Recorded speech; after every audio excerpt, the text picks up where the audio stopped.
ఎల్లప్పుడూ కూడా తండ్రి అయినటువంటి దేవునికి కృతజ్ఞతలు చెల్లించాలా. అలాగనే ప్రతి ప్రభు దినాన దేవుని యొక్క సన్నిధానంలో చేరి దేవుని యొక్క మాటలు మనం నేర్చుకుంటూ ఆత్మ సంబంధంగా క్రీస్తులు ఎదుగుతూ ఈ క్రైస్తవ జీవితాన్ని దేవుని యొక్క కుమారులుగా కుమార్తెలుగా మనమందరము కూడా ఆయన యొక్క సన్నిధానంలో ఉంటున్నట్టుగా మనం చూస్తూ ఉన్నాము. అందుకనే ప్రతి ఆదివారము ఒక్కొక్క అంశాన్ని మనం నేర్చుకుంటూ ఉన్నాం. ఈ భూమి మీద బ్రతకటానికి ఆహారం ఎంతపై అవసరమై ఉంటూ ఉన్నదో క్రైస్తవులుగా ఉన్నటువంటి మనము ఆత్మ సంబంధంగా బలంగా ఉండాలి అంటే దేవుని యొక్క పాలు అనేది మనము త్రాగేవాడిగా ఉండాలి. అందుకనే ఈ యొక్క మధ్యాహ్నకాల సమయంలో ఒక గొప్ప ప్రభు అయినటువంటి యేసుక్రీస్తు వారు చెప్పినటువంటి ఒక ఉపమానాన్ని మనం నేర్చుకోబోతూ ఉన్నాం. చూడండి, నాతో పాటు పరిశుద్ధ గ్రంథంలో నుంచి లూకా సువార్త 15వ అధ్యాయము, లూకా సువార్త 15వ అధ్యాయము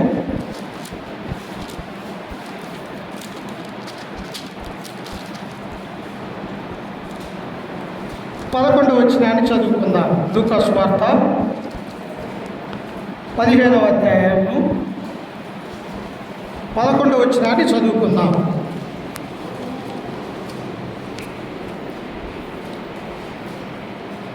చూడండి, అక్కడ ఏమని ఉన్నదో. మరియు ఆయన ఇట్లనెను, ఒక మనుష్యునికి 2 కుమారులుండిరి.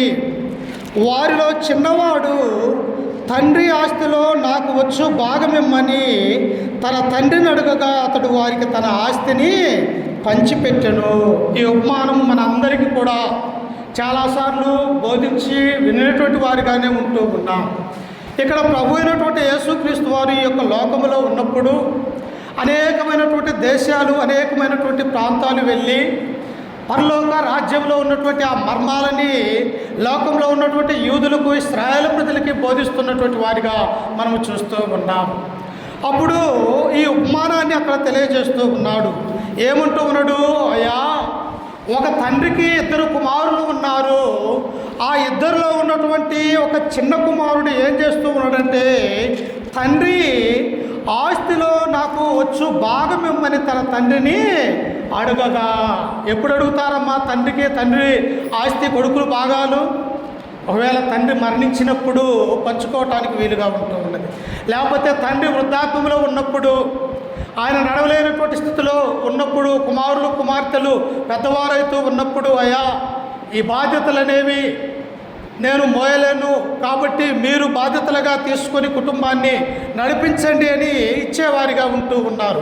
కానీ తండ్రి ఇక్కడ యవనస్తుడుగానే ఉంటూ ఉన్నాడు. కానీ ఆయనకి 2 కుమారులు ఉన్నప్పటికీ కూడా ఏ కుమారుడు అడుగుతూ ఉన్నాడు ఆస్తిని? వాస్తవంగా పెద్ద కుమారుడు అడిగేవారిగా ఉంటారు. అయ్యా, నేను ఏరబడాలా, నాకు భాగమివ్వము అని చెప్పేసి తండ్రిని పెద్ద కుమారుడు అడిగేవాడిగా ఉన్నాడు. కానీ ఇక్కడ ఎవరు అడుగుతూ ఉన్నారో చూసారా? అక్కడ కింద వచనములో ఎవరు అడుగుతూ ఉన్నారట? వారిలో చిన్నవాడు తండ్రి ఆస్తిలో నాకొచ్చు భాగమిమ్మని తన తండ్రిని అడుగగా అనే మాటను మనము చూస్తాం. నిజంగా కుటుంబంలో సంతోషము, సమాధానం అనేది ఎప్పుడు ఉంటూ ఉన్నది? అందరూ కూడా కలిసి కుటుంబముగా ఉన్నప్పుడు సంతోషం అనేది, సమాధానం అనేది ఉంటుంది. ఒక బాధ వచ్చినా, ఒక వేదన వచ్చినా, కుటుంబంలో ఏదైనా శ్రమ వచ్చినా కానీ ఎలా ఉంటుంది? అందుకని అందరూ కలిసి ఉన్నప్పుడు ఆ శ్రమని, ఆ బాధను కానీ, సంతోషాన్ని కానీ పంచుకోవటానికి అవకాశం ఉంటూ ఉన్నది. కానీ ఇక్కడ పెళ్లి కాలే, తనకి కుమారుడికి పెళ్లి కాలేదు.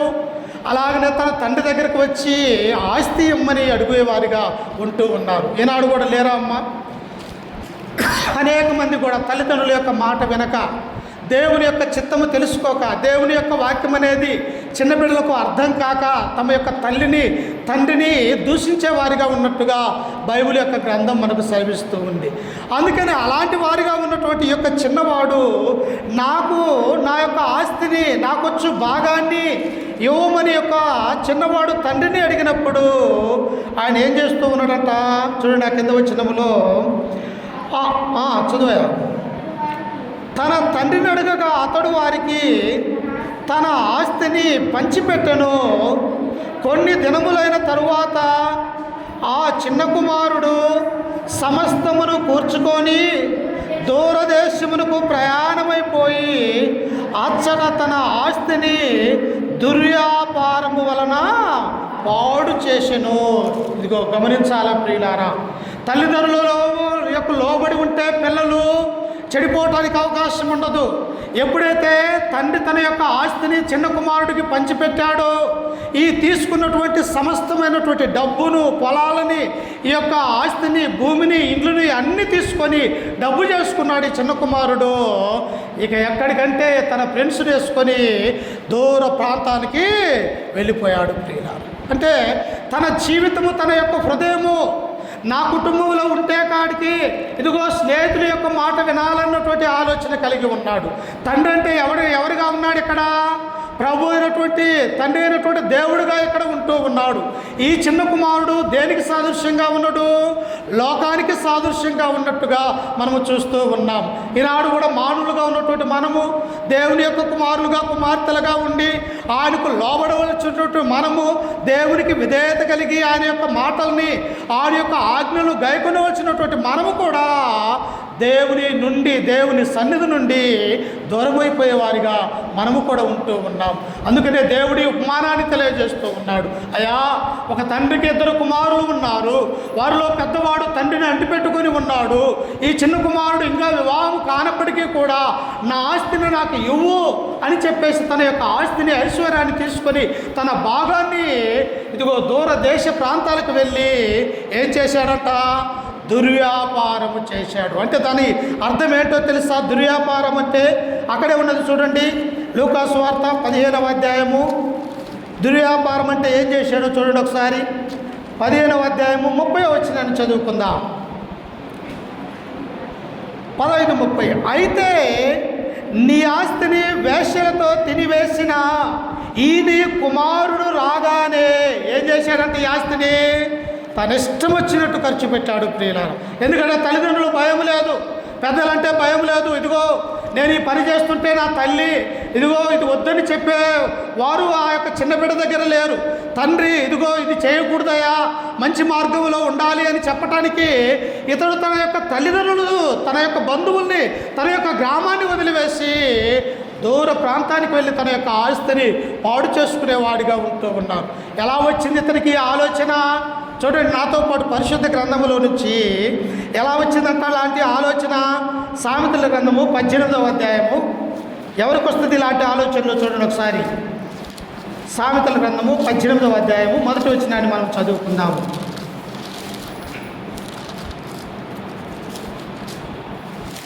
18:1.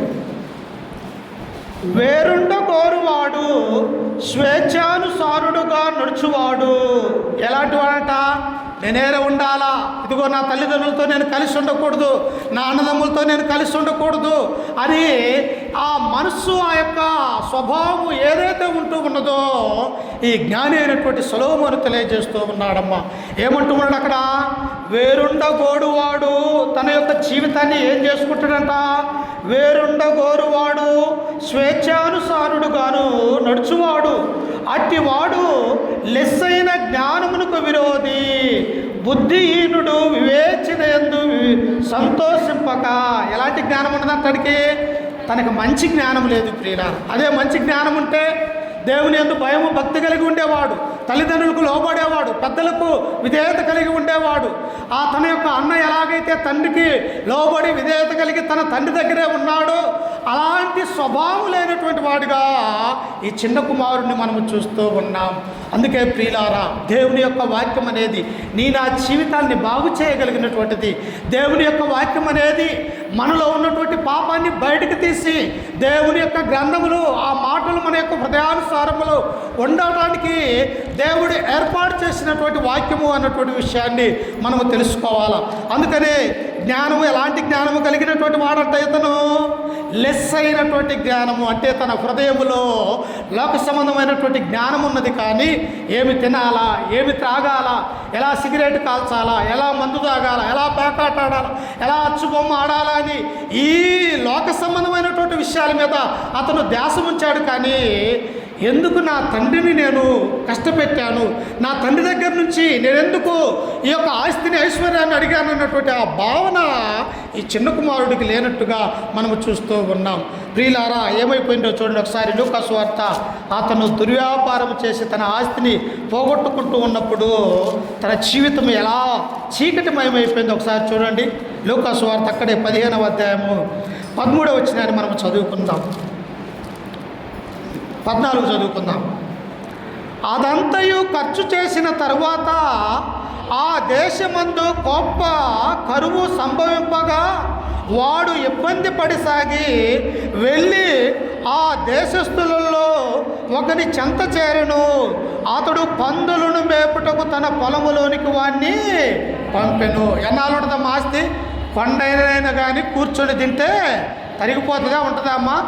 తరిగిపోతుంది. అంటే నీకెంత ఆస్తి ఉన్నప్పటికీ కూడా ఆ యొక్క ఆస్తిని దేవునిలో పెంచుకోవాలని చూడాలి, కానీ ఆ ఆస్తిని దుర్వ్యాపారము చేసుకుంటూ ఈ లోక సంబంధమైనటువంటి వ్యసనాలకు బానిసైపోతే ఆ ఆస్తి ఎంతో తొందరగా కరిగిపోయేదిగా ఉంటుంది. ఇతను ఆస్తి అంతా ఖర్చు చేసుకున్నాడు, తన స్నేహితులకు పెట్టాడు, ఉన్నటువంటి డబ్బుని తన త్రాగుడికి ఉపయోగించుకున్నాడు, తన జల్సాలకు ఉపయోగించుకున్నాడు, అలాగనే తన యొక్క వ్యభిచారానికి కూడా అతను ఉపయోగించుకొని ఆస్తిని అంతా కూడా పాడు చేసుకొని ఇప్పుడు ఏమైపోయాడట? ఆయన తినటానికి తిండి లేకుండా పోయాడు. మన యొక్క కుటుంబాలలో కూడా సరైనటువంటి దానికి మన డబ్బు ఖర్చు చేయక, ఇదిగో లోక సంబంధమైనటువంటి అనేక విషయాలలో మనము ఖర్చు చేసినట్లయితే దేవుడు మన యొక్క కుటుంబాలని ఆశీర్వదించడు. ఆయనకు ఏదైతే దేవుడు ఇష్టపడుతూ ఉన్నాడో, ఏ కుటుంబాన్ని అయితే ఆయన కట్టాలనుకుంటూ ఉన్నాడు, ఏ కుటుంబాన్ని అయితే ఆయన ఆశీర్వదించుకుని ఉంటున్నాడు, అలాంటి ఆశీర్వాదకరంగా కుటుంబంగా మనం ఉండాలంటే ఈ దుర్వ్యాపారం అన్నటువంటి మనసు, ఈ ఆలోచన మనము చేయకూడదు. ప్రియులారా, ఇతను ఏం చేసుకున్నాడు? తండ్రి దగ్గర ఉన్నటువంటి యొక్క ఆస్తిని అంతయు కూడా తీసుకొని అనేకమైనటువంటి దూర ప్రాంతానికి వెళ్ళాడు. అక్కడ స్నేహితులకు తన యొక్క అన్ని విషయాలలో తన డబ్బునంతా అతను అయిపించుకున్న తర్వాత ఇప్పుడు ఏమైపోయాడట? తినడానికి తిండి అనేది లేనటువంటి వాడిగా మనము చూస్తాం. చూసారా?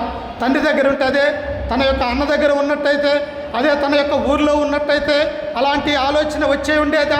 తన డబ్బు అలాగనే ఉండేది, తన ఆస్తి తండ్రి దగ్గర భద్రముగా ఉండేది, ఇద్దరు అన్నదమ్ములు కలిసి ఉండేవారిగా ఉన్నారు, అలాగనే తన సొంత బంధువుల మధ్య వారు నివసించేవారిగా ఉండేవాడు. కానీ ఎక్కడో కానరానటువంటి ఆ దేశం వెళ్ళిపోయిన తర్వాత తన యొక్క జీవితం ఏమైపోయిందంటే చీకటి అయిపోయినట్టుగా మనము చూస్తూ ఉన్నాం. అందుకనే ప్రియులారా, దేవుని యొక్క గ్రంథములో ఈ చిన్న కుమారుడు ఎలాంటి వాటికి సాదృశ్యంగా ఉన్నాడు అంటే దేవుని నుండి తప్పిపోయినటువంటి కుమారుడిగా ఉన్నాడు. ఒక వ్యక్తి క్రీస్తులో నుంచి తప్పిపోతే, ఒక వ్యక్తి దేవునిలో నుండి తప్పిపోయి ప్రతి ఆదివారం ప్రభు యొక్క శరీరాన్ని, ఆయన యొక్క రక్తాన్ని మనము తిని త్రాగక లోక సంబంధమైనటువంటి సహవాసంలో మునిగిపోతే ఇతనేమో భౌతిక సంబంధంగా అగసాట్లు పడుతూ ఉన్నాడు. మనమైతే ఆత్మ సంబంధంగా దేవుని యొక్క పరిశుద్ధాత్మను కోల్పోయే ప్రమాదం ఉన్నది ప్రియుల.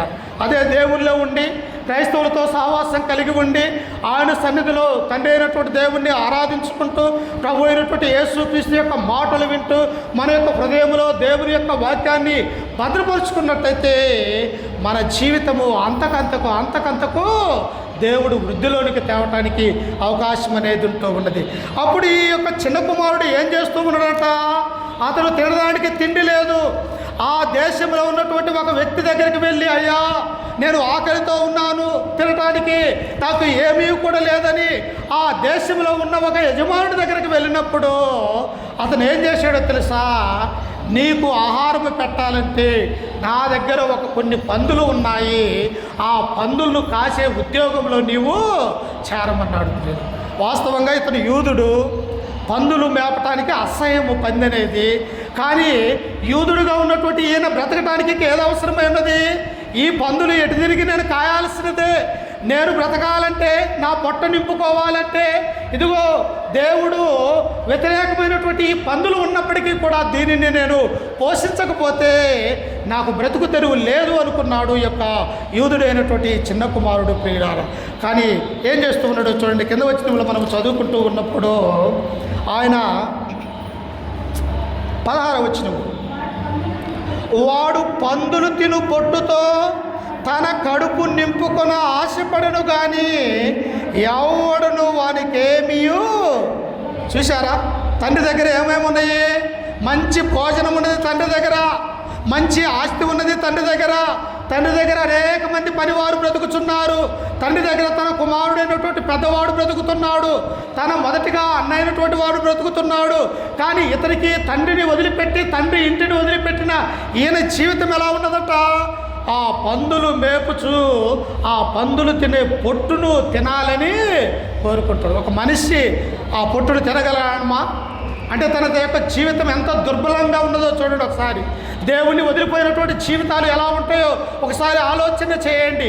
దేవునికి దూరం అయిపోతే మన యొక్క జీవితం కూడా ఇలాగనే అయిపోతుంది అని దేవుడు ఒక ఈ ఉపమానాన్ని క్రైస్తవులుగా ఉన్నటువంటి మనకు దేవుడు బోధిస్తున్నటువంటి వాడిగా మనము చూస్తూ ఉన్నాం.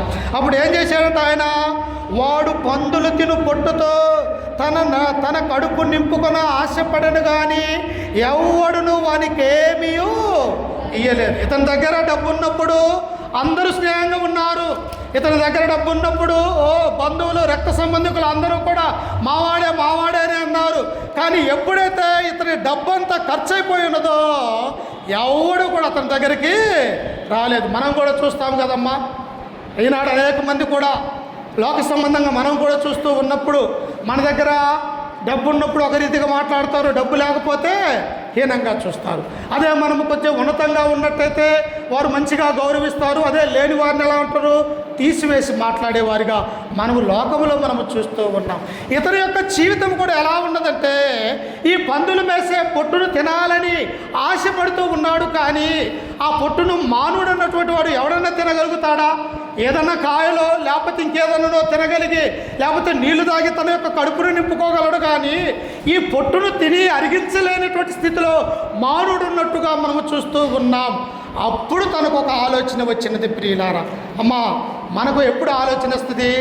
మన కుటుంబంలో శ్రమలు కలిగినప్పుడు, మన కుటుంబంలో బాధ కలిగినప్పుడు, మన కుటుంబంలో వేదన కలిగినప్పుడు, దేవా అయ్యా నేను ఇలా ఉన్నాను, నా కుటుంబాన్ని ఆశీర్వదించయా, నేను ఎన్నో శ్రమలలో ఉన్నాను, బాధలలో ఉన్నాను, ఇదిగో లేవలేని స్థితిలో ఉన్నానయ్యా అని మనకు కూడా దేవుడు ఎప్పుడు కనిపిస్తాడు అంటే మనము పూర్తిగా లోకములో పడిపోయి లేవలేనటువంటి స్థితిలో ఉన్నప్పుడు దేవుడు మనం జ్ఞాపకం చేసుకునేవాడిగా ఉన్నాడు. ఇతను కూడా ఎప్పుడు ఆలోచన కలిగి ఉన్నాడు?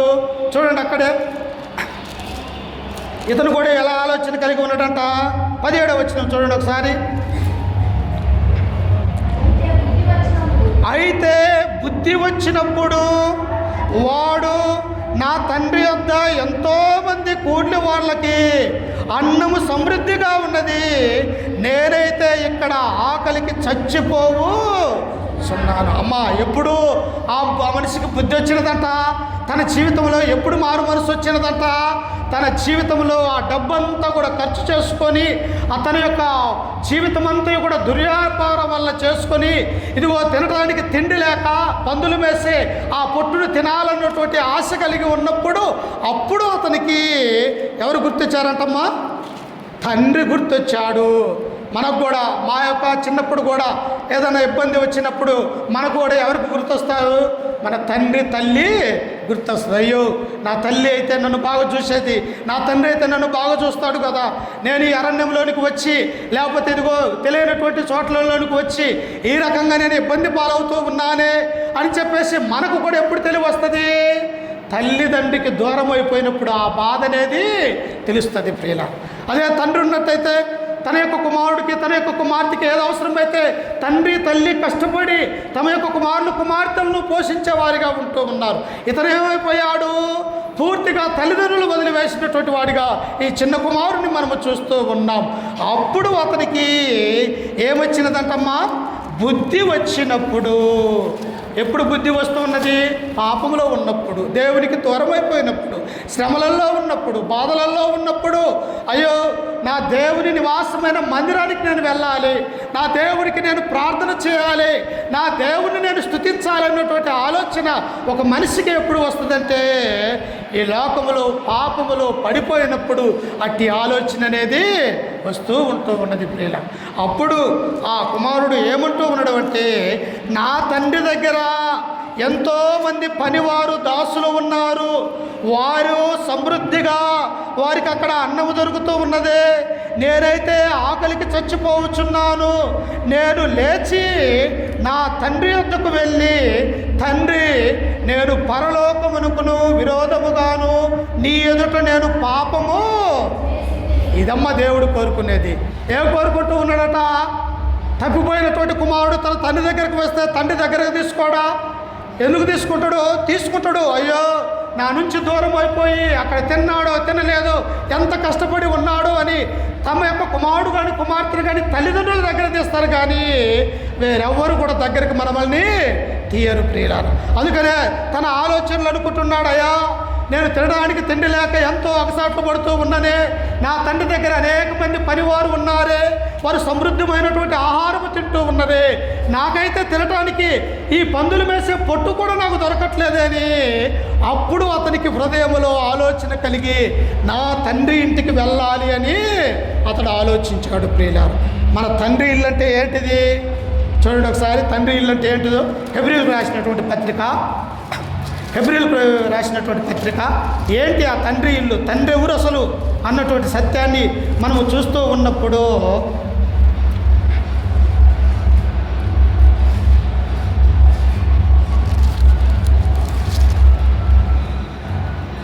మూడవ అధ్యాయము, హెబ్రీయులకు రాసినటువంటి పత్రిక 3వ అధ్యాయము 5వ వచనాన్ని 6వ వచనాన్ని చదువుకుందాం. అయితే క్రీస్తు కుమారుడయ్యుండి ఆయన ఇంటి మీద నమ్మకముగా ఉన్నాడు. ఎవరంట? మన రక్షకుడైనటువంటి యేసుక్రీస్తు వారు. ఆయన ఇల్లంటే ఏంటిది? ఆయన యొక్క సంఘము, ప్రభు యొక్క సంఘము. ఆయా సంఘం మీద ఆయన నమ్మకముగా ఉన్నాడు. ధైర్యమును, నిరీక్షణ వలని ఉత్సాహమును తుదమట్టుకు స్థిరముగా చేపట్టిన ఎడల మనమే ఆయన ఇల్లు. ఎవరంటమ్మా? మనమే ఆయన ఇల్లు. అంటే తండ్రి మనలో నివసిస్తూ ఉన్నాడు. తండ్రి ఇల్లు సంఘముగా పిలువబడుతూ ఉన్నది. ఆయన కుమారుడుగా యేసుక్రీస్తు వారా సంఘమునకు శిరస్సుగా ఇక్కడ కనిపిస్తూ ఉన్నాడు. ఇక్కడ కూడా ఈ చిన్న కుమారుడు తిరిగి తన యొక్క తండ్రి వద్దకు వెళ్ళాలన్నటువంటి ఆ ఆలోచన కలిగి ఇతను ఇప్పుడు ఎక్కడికి వెళ్తూ ఉన్నాడో చూడండి, తన ఇంటికి వెళ్ళిపోతూ ఉన్నాడు ప్రియులారా. చూడండి 19వ వచనంలో 18 చదువుకుందాం. నేను లేచి నా తండ్రి వద్దకు వెళ్ళి, తండ్రి, నేను పరలోకమునకు విరోధముగాను నీ ఎదుట నేను పాపము చేసి తిని. అమ్మా, చిన్న కుమారుడు చేసింది పాపమా లేకపోతే మంచి పనా? తన ఆస్తి దగ్గర ఐశ్వర్యము, ఆ యొక్క ఇల్లులు, పొలాలు, డబ్బు అన్నీ తీసుకొని ఎక్కడికి వెళ్ళాడు అతను? ఎక్కడికో స్నేహితులతో కలిసి వెళ్ళి దుర్వ్యాపారం వలన తన డబ్బునంతా కోల్పోయినప్పుడు తన తప్పు తాను తెలుసుకున్నాడు ప్రియుల. నేను ఆ జీవితంలో మానవులు సహజంగా తప్పులు చేసే స్వభావం కలిగి ఉన్నాము. కానీ దానిలో నుండి మనం ఏం చేయాలా? బయటపడాలా. అయ్యా, నేను పాపినని గ్రహించాలా. నా పాపమును తీసివేయాలంటే ప్రభు అయినటువంటి క్రీస్తు దగ్గరికి మనం రావాలన్నటువంటి ఆలోచన కలిగి ఉండాలా. వెంటనే తండ్రి దగ్గరికి వచ్చినప్పుడు తండ్రి ఏం చేస్తున్నాడో చూడండి. 19వ వచనంలో, ఇక మీదట నీ కుమారుడు అనిపించుకొనుటకు యోగ్యుడును కాను, నన్ను నీ కూలివాళ్లలో ఒకనిగా పెట్టుకొనమని అతనితో చెప్పుదుననుకొని లేచి తండ్రి వద్దకు వచ్చెను. అమ్మ, తల్లికి ఎంతమంది కుమారులు కుమార్తెలు పుట్టినా భారమవుతారా? అందరినీ ఒకే రీతికి చూస్తుంది. ఎందుకంటే 9 మాసాలు మోసి 9 నెలలు కష్టపడి 20 సంవత్సరాల పాటు కాచి కాపాడి మంచి భార్యల్ని, మంచి మనవళ్ళని ఒక గర్భం నుంచే కదా మనం అందరం పుట్టినది. అలాగనే ఇక్కడ కూడా ఆయన ఏమనుకుంటూ ఉన్నాడు? అయ్యా, నా తండ్రి యొద్ద అనేక మంది ఆహారము తింటూ ఉన్నారే, నేనైతే పందులు మేసే పొట్టును తింటున్నానని తన మనసు మార్చుకున్నాడు. ఇప్పుడు ఎక్కడికి వెళ్తున్నాడో తెలుసా? తండ్రి యొద్దకు వెళ్ళిపోతూ ఉన్నాడు ప్రియుల. అందుకనే మనము కూడా మన యొక్క మనస్సులు మార్చుకోవాలి. చేసినంత కాలము ఈ యొక్క పాపం అనే లోకంలో ఉన్నాము. మన పాపాలు దేవుని యొద్ద ఒప్పుకున్నట్టయితే దేవుడు మన యొక్క పాపాలను విడిచిపెట్టి ఆయన యొక్క కుమారుడుగా కుమార్తెగా దేవుడు మనల్ని పిలిచే అవకాశం ఉన్నది. కనుక మనం ఏం చేయాలా? మారు మనసు పొంది దేవుని యొక్క ఆయన తండ్రి అనే ఇంటికి మనము కూడా చేరేవారిగా ఉండాలి. ఈనాడు చూడండి, ఎంతమంది సంఘం అనే ఈ తండ్రి ఇంటికి రాలేక తండ్రి యొద్దకు రాలేక అనేక మంది లోకములు పాపములు పడి తమ యొక్క జీవితాలని పోగొట్టుకున్న వారు మనకు తెలిసి లేరా అమ్మ? 20 సంవత్సరాలప్పటికే, 19 సంవత్సరాలకే, 25 ఏళ్ళకే, 30 ఏళ్ళకే తమ యొక్క జీవితాలని ఈ లోకంలో నాశనమైపోయినట్టుగా మనం చూస్తూ ఉన్నాం. ఎప్పుడైతే తండ్రి ఇంటికి ఆ చిన్న కుమారుడు వచ్చాడో తండ్రి ఏం చేస్తున్నాడో చూడండి. అక్కడ చూడండి ఒకసారి, అదే లూకా సువార్త 20వ వచనము. వాడింకా దూరముగానున్నప్పుడు తండ్రి వాడిని చూసి కనికరపడి పరిగెత్తి వాని మెడ మీద పడి ముద్దు పెట్టుకొనెను. తల్లిదండ్రులకు వాడు ఎంత పెద్ద కుమారుడైనా కానీ ఎలా ఉంటాడట? చిన్న కుమారుడు వలే ఉంటాడు. ఎందుకో తెలుసా? తమ యొక్క గర్భాన్ని పుట్టి ఉన్నాడు కాబట్టి, తమ చేతులతో ఆ కుమారుని కుమార్తెలు పెంచారు కాబట్టి వారు ఎంత పెద్దవారైనప్పటికీ కూడా వారిని దగ్గర తీసుకొని ముద్దు పెట్టుకునేటువంటి ఆ ప్రేమ ఎవరి దగ్గర ఉంటుంది? తల్లిదండ్రులకు తప్ప ఎవరి దగ్గర కూడా ఉంటుందా అమ్మా? ఎవరి దగ్గర ఉండదు. అప్పుడు దూరముగానే చిన్న కుమారుడిని తండ్రి చూశాడు. అయ్యో, ఏంటి నా కుమారుడు ఎలా అయిపోయాడు? ఇదిగో తినడానికి తిండి లేక బక్క చిక్కిపోయి, కట్టుకోవటానికి మంచి బట్టలు లేక చిరిగిపోయినటువంటి బట్టలు వేసుకొని, ముఖమంతా కూడా నీళ్లు లేక నల్లగా తయారైపోయి, తన జీవితం అంతా కూడా ఒక అడుక్కునే వ్యక్తి ఎలాగైతే ఉంటాడో అలాంటిగా ఆ తండ్రి ఇంటికి వచ్చి నిలబడి ఉన్నప్పుడు, తండ్రి దూరముగా ఉన్నప్పుడే ఆ కుమారుడి మీద కనికరపడ్డాడు. ప్రియుల, మన తండ్రి అయినటువంటి దేవుడి మీద మన మీద కనికరపడుతూ ఉన్నారు. ఏమంటూ ఉన్నాడు? ఆ మత్తయి సువార్త 11వ అధ్యాయం 22వ వచనంలో, ప్రయాసపడి భారం మోసుకొనుచున్న సమస్తమైన వారలారా నా యొద్దకు రండి, నేను మీకు విశ్రాంతిని కలుగజేస్తానన్నాడు. నీకెక్కడ దొరకదు విశ్రాంతి, నీకెక్కడ కూడా సమాధానము దొరకదు, నీకెక్కడ కూడా సమాధానము సంతోషం అనేది నీవెక్కడికి పోయినా ఈ లోకంలో దొరకదు. కానీ అదే దేవుని మందిరానికి వచ్చి చూడండి, నీకెంత సంతోషంగా ఉంటుందో ఆ 2 గంటలు, నీకెంత ఆనందంగా ఉంటుందో దేవుని యొక్క మాటలు వింటే, నీకెంత మరి నీ జీవితం అంతా ఎంత సంతోషమయమైపోతుందో ఆయన యొక్క సన్నిధానములో ఉండి దేవుని మాటలు విన్నప్పుడు. ప్రియులారా, వాడు దూరముగానే ఉన్నప్పుడు తండ్రి వాడిని చూసి కనికరపడ్డట్టుగా మనం చూస్తూ ఉన్నాం. అందుకని నా జీవితంలో కూడా ఒకవేళ దేవుని నుండి దూరమైపోతే, ఒకవేళ దేవుని నుండి మనము దూరమైపోయినా కానీ మరలా మనము మారు మనసు కలిగి తండ్రి వద్దకు వచ్చినట్టయితే, చిన్న కుమారుని ఎలాగైతే తన ఇంటిలోనికి ఆహ్వానించుకున్నాడో తండ్రి అయినటువంటి దేవుడు కూడా మనల్ని అలాగనే తన ఇంట్లోనికి పిలిపించుకుంటాడు అన్నటువంటి సత్యాన్ని మనం మర్చిపోకూడదు. ప్రియులారా, చివరిగా ఒక మాట చదువుకొని ముగించుకుందాం. ఎందుకంటే ఇప్పటికే నేను రాలేకపోవటం వల్ల చాలా సమయం వేస్ట్ అయిపోయింది కాబట్టి చివరిగా ఒక మాట చదువుకొని ఈ వాక్యాన్ని ముగించుకుందాం. చూడండి అక్కడే